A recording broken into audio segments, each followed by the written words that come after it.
At just 11 years old, Warren Buffett made his first investment. It was only $5.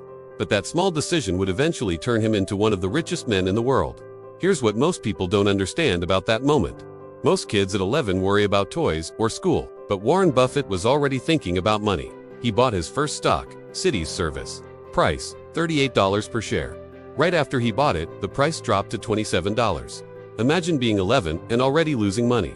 Most people would panic. Most people would quit.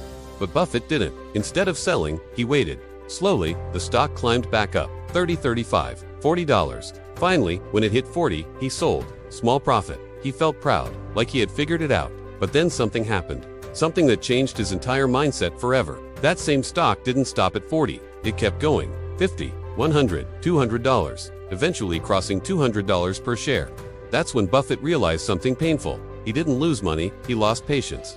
That one mistake shaped his entire philosophy. From that day on, Warren Buffett followed one simple rule: buy great companies and hold them for the long term. No panic, no emotional decisions, just patience and discipline. And that mindset is exactly what built his fortune. Not luck, not timing, but time in the market. Over decades, that small $5 mindset turned into billions of dollars. Here's the real lesson. Most people try to get rich fast, but real wealth is built slowly, quietly, and patiently. The biggest mistake isn't losing money. It's not staying long enough to win.